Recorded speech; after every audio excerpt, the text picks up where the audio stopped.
They came in search of freedom, adventure, and the open road. But for 7 young travelers, the journey ended in the shadows of the Australian bush. Buried beneath the silence of trees that saw everything. Cut to grainy footage of smiling backpackers, hitchhiking, laughing, unaware of what's to come.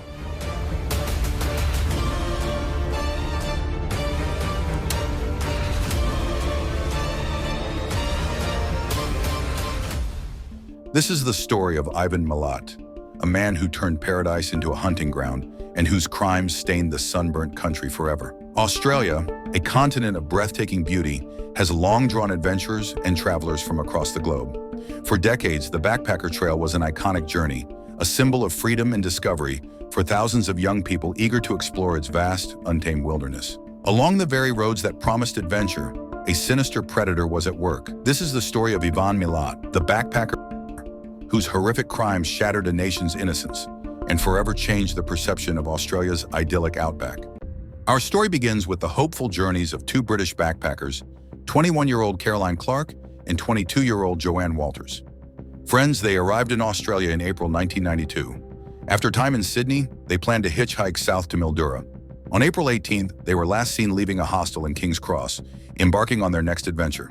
They simply vanished. Their disappearance was deeply concerning, but they were not the first.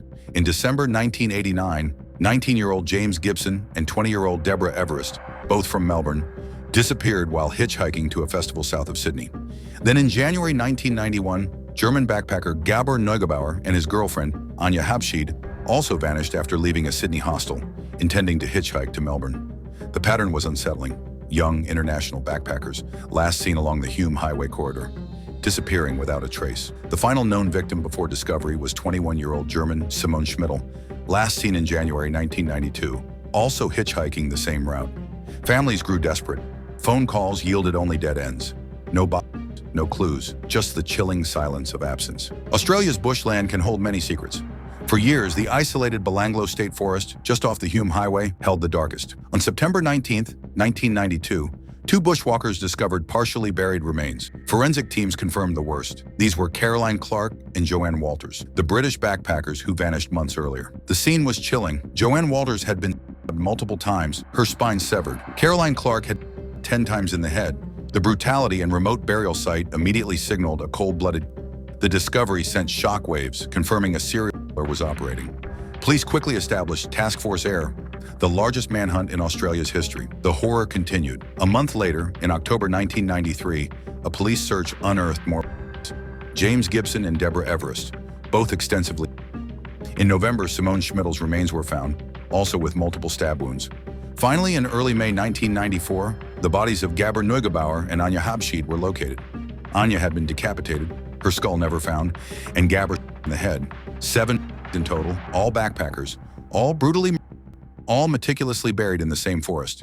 The consistent modus operandi, extensive some shot, evidence of and ritualistic positioning, was the chilling signature of a monster. Task Force Air, led by Detective Superintendent Clive Small, faced an unprecedented challenge. They were dealing with a cunning and ruthless who left few conventional clues, operating in a vast, complex landscape. The killer preyed on hitchhikers, targeting trusting individuals often alone. They knew the vehicle was key. Several witnesses described a large off-road vehicle, possibly a Nissan Patrol. Then a crucial breakthrough. In November 1993, a British man named Paul Onions contacted Australian police from the UK.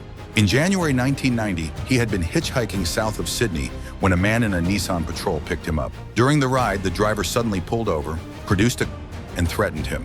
But unlike the other victims, Paul Onions managed to escape.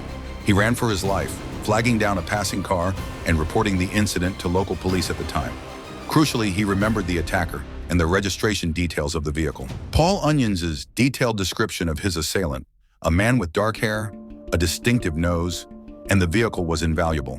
This wasn't just a generic description. It was a vivid account from a survivor who had stared evil in the face. This testimony, combined with the growing forensic evidence from Belanglo, gave Task Force Air the critical puzzle pieces. They now had a strong suspect profile and a specific vehicle type to focus their search. The manhunt narrowed, targeting anyone owning a Nissan Patrol in the region, particularly those with a history of unusual behavior or prior offenses. The painstaking search through vehicle registrations and police intelligence began to converge on a single family, the Milats. Anonymous tip-offs started pointing towards one individual, Ivan Robert Marco Milat. Born in 1944, Ivan Milat was one of 14 children from a working-class family with strong ties to the region, including the Belanglo State Forest. He worked as a road worker and truck driver, roles that gave him intimate knowledge of the area's roads and secluded spots. He owned a green Nissan Patrol, fitting Paul Onion's description. Several Milat family members also had prior criminal records, though none indicating such brutal violence. Covert surveillance on Ivan Milat's property in Eagle Vale, near the Hume Highway, revealed chilling consistency. Milat was seen with firearms, often driving his distinctive Nissan Patrol. He frequented Belanglo for recreational shooting and camping, confirming his intimate familiarity with the remote burial grounds. He perfectly fit Paul Onion's description. Police flew Paul Onions back to Australia in May 1994, secretly, to identify his attacker. Without hesitation, Onions picked out Ivan Milat. The man who had terrorized Australia's backpacker community finally had a name. At 5 a.m. on May 22, 1994, an elite team of over 100 armed police launched a raid on Ivan Milat's property. Simultaneously, other Milat family properties were also targeted. What they found at Ivan Milat's home and his brother Richard's property was beyond chilling. Police uncovered a horrifying collection of items belonging to the victims.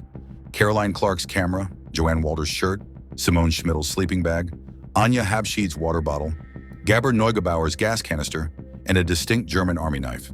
They also found a .22 caliber rifle, matching bullets from crime scenes, numerous knives and camping equipment. The overwhelming evidence left no doubt.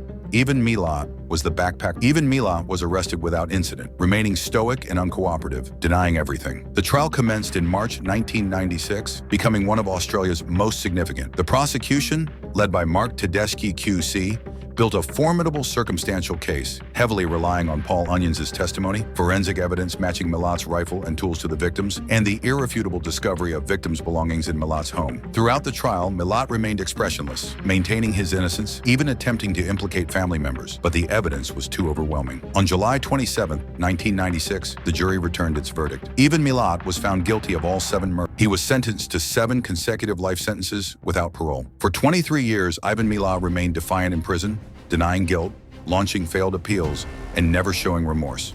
He died of cancer on October 27, 2019, taking any remaining secrets to his grave. His crimes profoundly impacted Australia, fundamentally altering hitchhiking culture and casting a chilling shadow over its wilderness. Belanglo State Forest remains a somber monument to the atrocities committed there.